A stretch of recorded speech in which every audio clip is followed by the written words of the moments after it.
Guys how are you study simplified या free Marathi education channel तुमचं पुन्हा एकदा मनापासून स्वागत.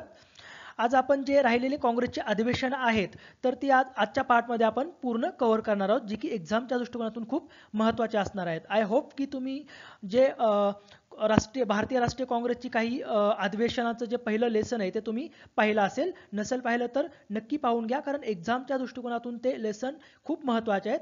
सो आजचं हे जे पार्ट 2 लेसन आहे ते 1905 पासूनचे जे महत्त्वाचे अधिवेशन आहेत त्या आजच्या लेसनमध्ये आज आपण पाहणार आहोत. So let us start. तर जे 1905चं काँग्रेसचं अधिवेशन आहे ते बनारस येथे भरलं होतं गोपाळकृष्ण गोखले यांच्या अध्यक्षतेखाली. आणि या अधिवेशनामध्ये वंगभंग आंदोलनाचं समर्थन करण्यात आलं. वंगभंग आंदोलन म्हणजे जे की 1905च्या बंगालच्या फाळणी विरोधात हे आंदोलन उभारलं होतं. तर याचं समर्थन 1905च्या बनारस अधिवेशनामध्ये करण्यात आलं. आणि सगळ्यात महत्त्वाचं म्हणजे प्रथम ब्रिटिश साम्राज्या अंतर्गत स्वराज्य हे काँग्रेसचे ध्येय असेल अशी घोषणा करण्यात आली. आणि या अधिवेशनाच्या अध्यक्षाच्या भाषणातून गोपाळकृष्ण गोखल्यांनी कर्जनची जी तुलना आहे ती औरंगजेबाशी केली. याच्या अगोदर पण टिळकांनीही केसरीमध्ये लिहिलेल्या एका लेखामधून औरंगजेबाची कर्जनची तुलना औरंगजेबाशी केली होती. त्यावेळेस त्यांना अटक झाली होती. ओके. सो दुसरी महत्त्वाचं म्हणजे बंगालमधील बहिष्कार जो होता, बहिष्कार चळवळ जी होती त्या बहिष्कार चळवळीचा पुरस्कार या अधिवेशनात करण्यात आला. तसंच स्वदेशी चळवळीला पूर्ण पाठिंबा दर्शवला आणि फाळणी बद्दल सरकारचा कडक निषेध ठरवणारा ठराव जो होता तो एकमताने मंजूर करण्यात आला. आणि याच्यामध्ये असा एक ठराव मांडला होता की इंग्लंडचा जो युवराज होता तो युवराज भारत भेटीला आल्यानंतर त्याच्या स्वागताचा प्रस्ताव मवाळांनी या अधिवेशनात मांडला होता. मात्र बंगाली प्रतिनिधी आणि जहालांनी याला म्हणजे एकदम विरोध केला. त्याच्यामुळे टिळकांनी तडजोड करून लालबाल पाल या अधिवेशनातून बाहेर पडल्यानंतर अधिवेशनात ठराव मांडावा असं मान्य केलं होतं. ओके. सो व्यवस्थित लक्षात ठेवा. तसंच बंगालच्या फाळणीची चर्चा करण्यासाठी जे गोपाळकृष्ण गोखले होते त्यांना म्हणजे नामदार गोखलेंना भारत मंत्री मोर्लेची भेट घेण्यास लंडनला पाठवण्याचा ठरावही मंजूर करण्यात आला होता. आणि याच्यामध्ये या काँग्रेसच्या अधिवेशनामध्ये जहालवाद्यांनी या राष्ट्रसभेअंतर्गतच एक पक्ष स्थापन केला. त्या पक्षाचं नाव होतं राष्ट्रीय पक्ष. ओके. तर काँग्रेसचं सर्वात महत्त्वाचं अधिवेशन म्हणजे 1906चं अधिवेशन, जे की कलकत्त्यामध्ये दादाभाई नौरोजी यांच्या अध्यक्षतेखाली भरलं होतं. आणि या अधिवेशनामध्ये स्वराज्य हे राष्ट्रीय चळवळीचं किंवा सभेचं अंतिम ध्येय असल्याचं जाहीर करण्यात आलं. आणि प्रथमच बंगालची फाळणी रद्द करण्याचा ठरावही या अधिवेशनामध्ये मंजूर करण्यात आला. आणि सगळ्यात महत्त्वाचं म्हणजे या अधिवेशनामध्ये चतुसूत्री राष्ट्रीय सभेने एकमताने स्वीकारली. चतुसूत्री म्हणजे कोणती? तर स्वराज्य, स्वदेशी, बहिष्कार आणि राष्ट्रीय शिक्षण. स्वराज्य म्हणजे त्यांनी असं मत मांडलं की ब्रिटिश साम्राज्यातील इतर वसाहतींना जशी स्वायत्तता राज्यकारभाराची पद्धती दिलेली आहे तशी आम्हालाही दिली जावी, म्हणजे वसाहतीचे स्वराज्य मिळावे. व त्याचा पहिला हप्ता म्हणून त्यांनी काही सुधारणा सुचवल्या. त्या सुधारणा म्हणजे काय? तर जशी इंग्लंडमध्येच ICS परीक्षा घेतल्या जातात त्याच वेळी, म्हणजे ज्या वेळेस इंग्लंडमध्ये त्या परीक्षा घेतल्या जात होत्या त्याच वेळी हिंदुस्थानामध्ये त्या परीक्षा घेतल्या जाव्यात. व हिंदुस्थानातील सर्व बड्या जागांवरील जे अधिकारी होते त्या अधिकाऱ्यांच्या नेमणुका स्पर्धा परीक्षा घेऊनच केल्या जाव्यात. तसंच भारत मंत्री, गव्हर्नर जनरल व गव्हर्नर यांच्या मंडळात हिंदी लोकांना पुरेसे प्रतिनिधित्व मिळावे. तसंच केंद्रीय व प्रांतिक कायदेमंडळाची जी वाढ होती ती वाढ करून लोकांच्या प्रतिनिधींच्या संख्येत भरीव व खरी वाढ व्हावी. आणि लोकप्रतिनिधींना राज्यकारभारातील आर्थिक बाबींवर व कारभार यंत्रणेवर नियंत्रण ठेवण्याचे भरीव अधिकार दिले जावेत असंही म्हटलं होतं.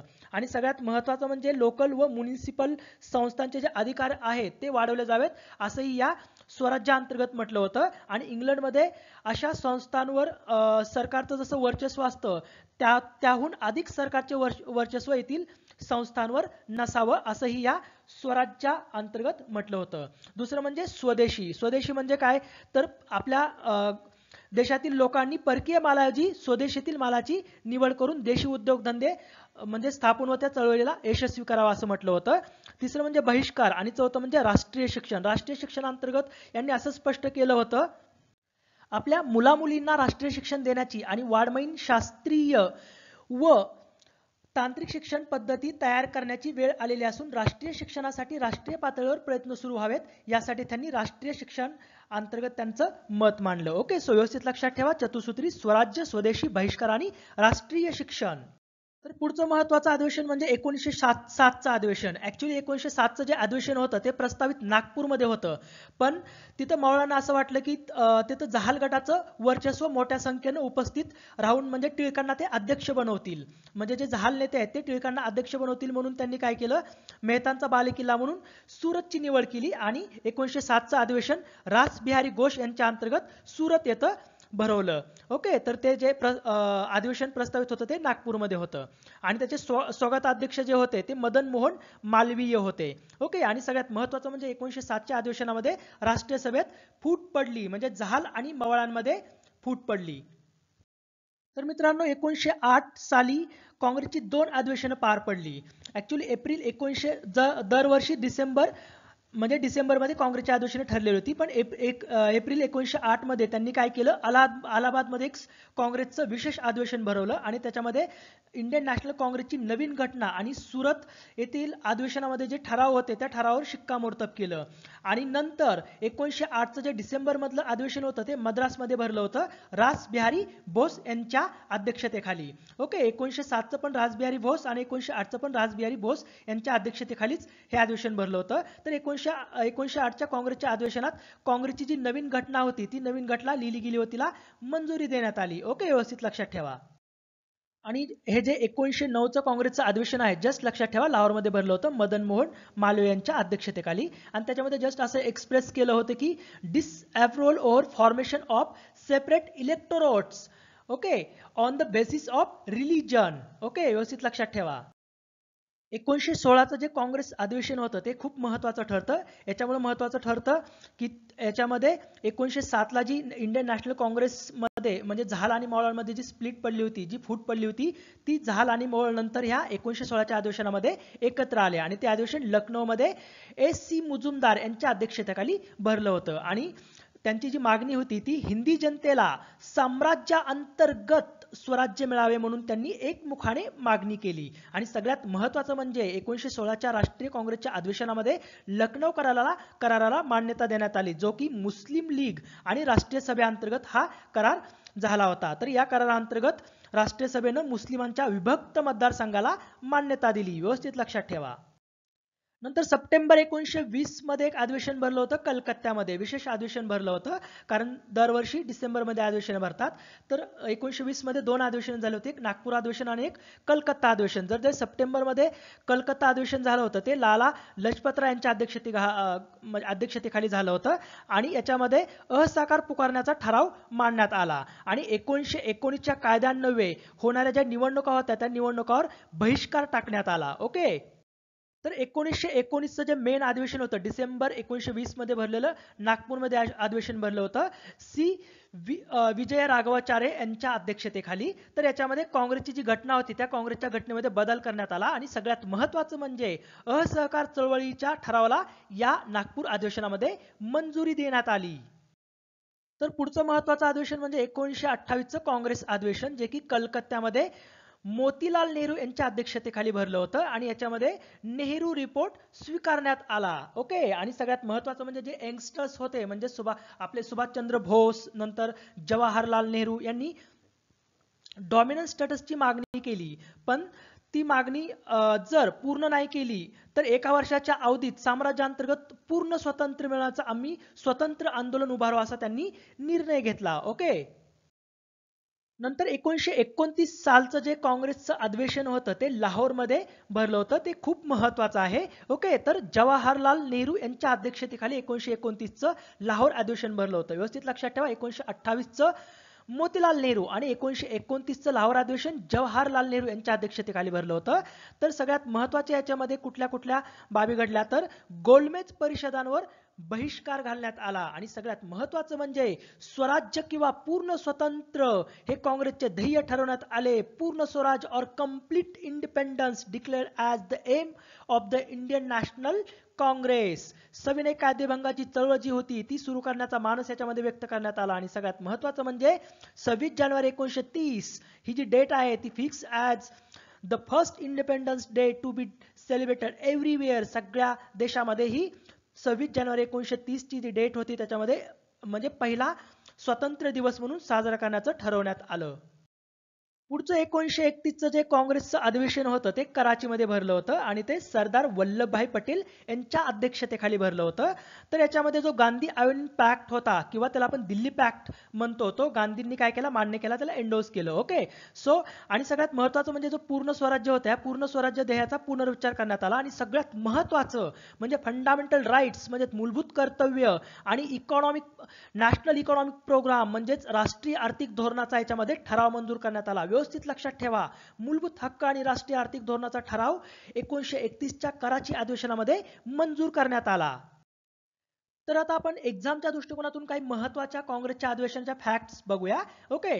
तर राष्ट्रीय काँग्रेसचे जे ब्रिटिश अध्यक्ष होते, म्हणजे कोणत्या कोणत्या अधिवेशनामध्ये ब्रिटिश अध्यक्ष होते ते पाहूया. तर 1888चं जे चौथं अधिवेशन होतं अलाहाबादमध्ये झालेलं, त्याचे अध्यक्ष ब्रिटिश होते, ते जॉर्ज यूल होते. ओके. नंतर 1889 साली बॉम्बेमध्ये अधिवेशन झालं होतं, त्याचे अध्यक्ष विल्यम वेडनबर्न होते आणि विल्यम वेडनबर्न जे आहेत ते 2 वेळा राष्ट्रीय काँग्रेसचे अध्यक्ष होते. 1910 सालीही ते अलाहाबाद मध्ये जे राष्ट्रीय काँग्रेसचं अधिवेशन भरलं होतं त्याचेही विल्यम वेडनबर्नच अध्यक्ष होते. ओके. नंतर 1894 साली मद्रासमध्ये जे भरलेलं अधिवेशन होतं त्याचं अल्फ्रेड वेब हे ब्रिटिश अध्यक्ष होते. तसंच 1904चं जे बॉम्बे अधिवेशन होतं त्याच्यामध्ये हेनरी कॉटन यांनी अध्यक्षपद सांभाळलं होतं. ओके. व्यवस्थित लक्षात ठेवा.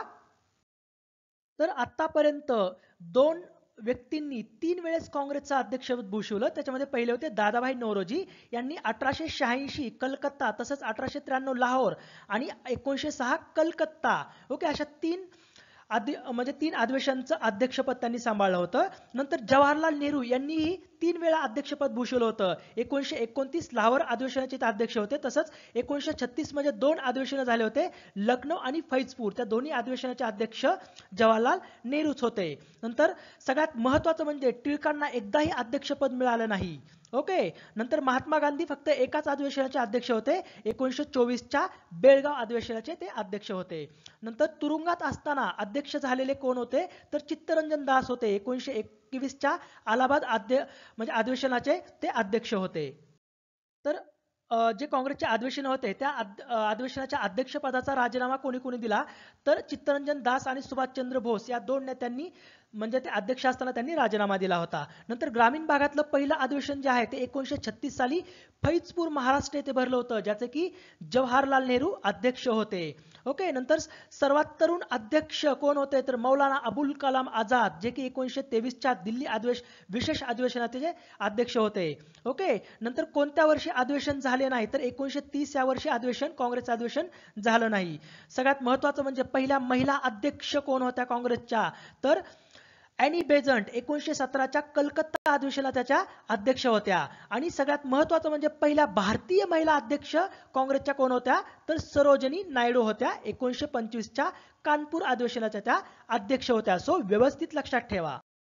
तर ज्यावेळेस भारताला स्वातंत्र्य मिळालं त्यावेळेस काँग्रेसचे अध्यक्ष कोण होते, तर जे.बी. कृपलानी हे काँग्रेसचे अध्यक्ष होते. आणि सर्वात महत्त्वाचं म्हणजे पहिले मराठी अध्यक्ष म्हणून कोणी काम पाहिलं, तर ते पहिले मराठी अध्यक्ष नारायण चंदावरकर होते. 1900च्या अधिवेशनाचे ते अध्यक्ष होते. आता आपण धर्मानुसार अध्यक्ष पाहूया.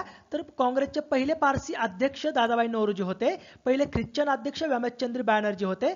पहिले मुस्लिम अध्यक्ष बद्रुद्दीन तय्यबजी होते. तर पहिले हिंदू अध्यक्ष पी आनंद चार्लो होते. सो व्यवस्थित लक्षात ठेवा, because this is very important, most important facts about Congress session. हे सतत एक्झाम मध्ये विचारल्या जातात. Okay. So if possible, subscribe this channel and share this lesson. So thank you for watching this lesson. Have a good day.